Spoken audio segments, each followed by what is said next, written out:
अरे गाड़ी कितनी देर में साफ होगी? गाड़ी निकालनी है हमें। बस मेम साहब, हो गई। ठीक, एक मिनट। मुझे ना आप लोगों से एक मदद चाहिए थी। मुझे ना 1 लाख रुपए की जरूरत है, तो क्या आप मुझे 1 लाख रुपए उधार दे सकते हैं? क्या? 1 लाख रुपए? और वो भी उधार? पर तुझे 1 लाख रुपए किस लिए चाहिए? मेम साहब, वो क्या है ना, मेरे पति का सपना है सरकारी अफसर बनने का। और वो सपने के लिए ना बहुत मेहनत कर रहे हैं, वो बहुत पढ़ाई करते हैं, दिन रात मेहनत करते हैं। लेकिन थोड़े से पैसे कम पड़ रहे हैं। हमारी जितनी भी सेविंग्स थी ना, सब खत्म हो गई है। बस मुझे 1 लाख रुपए की जरूरत है, आप लोग मेरी मदद कर दीजिए। अच्छा, तुझे क्या लगता है कि तेरा पति पढ़ लिख के बहुत बड़ा सरकारी अफसर बन जाएगा क्या? अरे तुम जैसे लोगों के लिए नहीं होती है पढ़ाई वढ़ाई। और क्या 1 लाख रुपए चाहिए पढ़ाई के लिए? पागल हो गई है। और माँ, इसका ना दिमाग खिसक गया है, कुछ भी बकवास की जा रही है अपने मुंह से। तेरे पति को बोल पढ़ाई वढ़ाई छोड़ के ना कहीं जॉब कर लेगा, तेरे बच्चे के लिए काम आएगा। आई समझ? मेम साहब, ऐसी कोई बात नहीं। वो नौकरी करते थे, मेरी ही जिद थी कि वो नौकरी छोड़ के अपना पढ़ाई पे ध्यान दे। उन्हें पढ़ने का बहुत शौक है, वो चाहते हैं, उनका सपना है। और मेरे घर में सिर्फ मेरी सास है, हमारा एक बच्चा है और मेरे पति है। और मैंने ही उनसे कहा था कि वो घर पे रह के सिर्फ पढ़ाई पे ध्यान दें। अरे उनका सपना है, और उनका सपना पूरा करना अब मेरा सपना है। मैंने उन्हें कहा था कि आप घर पे रह के पढ़ाई करेंगे और आपकी जगह मैं बाहर काम करने जाऊंगी। और दुनिया क्या कहती है उससे मुझे कोई फर्क नहीं पड़ता। अरे जब एक पति अपनी बीवी के लिए सब कुछ कर सकता है, अपने सपने तक कुर्बान कर सकता है, तो एक बीवी अपने पति के लिए कुछ नहीं कर सकती? अरे एक बीवी का भी फर्ज बनता है अपने पति के सुख दुख में उसका साथ देना। यही सपना अगर मेरा होता ना, तो मेरे पति भी जी जान लगा देते मेरा सपना पूरा करने के लिए। फिर चाहे मैं सरकारी ऑफिसर बनूं या ना बनूं, लेकिन वो अपनी तरफ से मेहनत जरूर करते।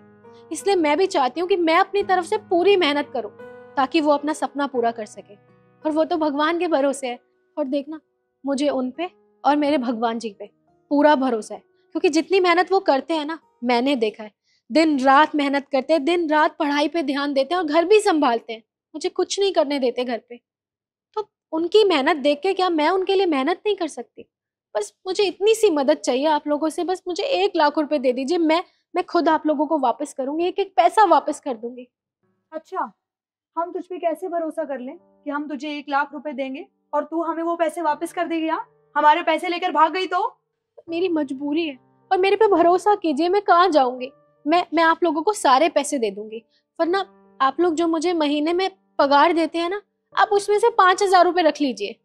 12,000 कुल तेरी सैलरी है, उसमें से तू 5,000 रुपए कटवा देगी। 7,000 में तू अपना घर कैसे चला लेगी? हाँ, 7,000 में ना राशन भी नहीं आता है। और मैं तुझे फिर से कह रही हूँ, अपने पति को बोल ये पढ़ाई वढ़ाई छोड़ के ना हमारे यहाँ ड्राइवर की नौकरी कर लेगा। 10,000 15,000 रुपए उसे दे दूंगी। और पैसे सेव करो, तुम्हारे बच्चों के लिए काम आएंगे। बकवास कर रही यहाँ पर खड़े होकर इतनी देर से। मेम साहब, मैं जानती हूँ 7,000 रुपए में आजकल कुछ नहीं होता, पर मेम साहब मैं क्या करूँ? मेरे पति का सपना है और मेरा सपना है उनका सपना पूरा करना। और मैं उसके लिए हर मेहनत करूंगी। मैं कहीं और काम कर लूंगी, मैं रात को काम पे चली जाऊंगी, लोगों के घर खाना बना लूंगी, झाड़ू पोछा कर लूंगी, सुबह सुबह जल्दी काम कर लूंगी। पर पर मैं उनका सपना पूरा करके ही रहूंगी। प्लीज मेम साहब, मेरी मदद कर दीजिए, मैं सब कुछ मैनेज कर लूंगी, वो मेरा काम है। तुझे क्या लगता है कि अगर तेरा पति सरकारी ऑफिसर बन भी गया तो वो हमारी बराबरी करेगा? हाँ, तू हमारी बराबरी करेगी? अगर तुम जैसे लोग भी हमारी बराबरी करने लगे ना, तो हमारा घर नहीं चल पाएगा। ना तू इस घर में खाना बनाएगी, ना ही तो हमारी गाड़ी साफ करेगी, और ना ही तेरा पति कोई काम करेगा। आई समझ? तो हमारी बराबरी करने के बारे में ना सोच भी मत लेना। अपने पति को बोल चुपचाप यहाँ आके ड्राइवर की नौकरी कर लेगा, नहीं तो पड़ा रहे अपने घर में। हम नहीं दे रहे 1 लाख रुपए उसे। और तेरा पति है, तू खुद मैनेज कर ले, कहीं और से मांग ले पैसे। रिद्धि, एक मिनट बेटा। अच्छा, तुम मुझे एक बात बताओ, जब तुम्हें सिर्फ 7,000 रुपए बचेंगे तो उन 7,000 में गुजारा नहीं होता? और दूसरी बात, अगर तुम कहीं रात को काम करोगी तो तुम हमारे घर पे लेट आओगी, और जिससे हमारा रूटीन खराब हो जाएगा। नहीं नहीं मेम साहब, मैं लेट नहीं आऊंगी, मैं टाइम से आऊंगी और सारा काम करूंगी, आपको शिकायत का कोई मौका नहीं दूंगी। अगर मैंने ऐसा किया ना, तो आप मेरी पूरी पगार रख लेना। पर प्लीज अभी मेरी मदद कर दीजिए, मुझे बहुत जरूरत है।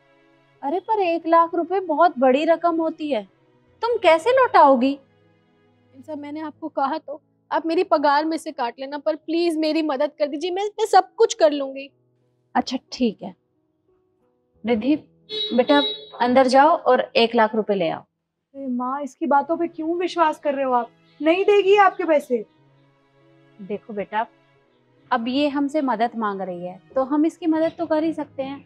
और कल को क्या पता कि इसका पति सरकारी अफसर बन जाए, तो ये हमारे लिए बहुत बड़ी खुशी की बात होगी कि हमने इसकी मदद की थी। तुम ले आओ। ठीक है। मेम साहब, आपका बहुत बहुत शुक्रिया। आप नहीं जानते आपने मेरी कितनी बड़ी मदद की है। मुझे इन पैसों की ना बहुत ज़रूरत थी, और मैं ये पैसे आपके ज़रूर लुटाऊंगी, क्योंकि मुझे मेरे पति पे पूरा भरोसा है। और देखना, उनका सपना ना ज़रूर सच होगा, क्योंकि उनकी मेहनत और लगन मैंने देखी है। वो जितनी मेहनत करते हैं ना, उनको फल भी ज़रूर मिलेगा। ये लीजिए। ये लो। और हाँ, तुम्हारा काम खत्म हो गया है, अब तुम घर जा सकती हो।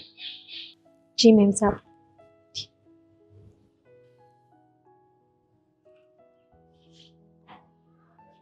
माँ, आपने खामखा पैसे दे दिए इसे। अरे बेटा, खामा मैंने उसे पैसे नहीं दिए। वो हमारे घर में काम करती है और उसने हमसे मदद मांगी है, तो हम उसकी मदद तो कर ही सकते हैं ना। अब तू खुद ही सोच, उसने आज तक हमसे कभी कुछ नहीं मांगा, पूरा काम ईमानदारी से किया है, तो हम उसके ऊपर इतना भरोसा तो कर ही सकते हैं। जैसा आपको ठीक लगे। कोई बात नहीं, वो पैसे लौटा देगी। चलो।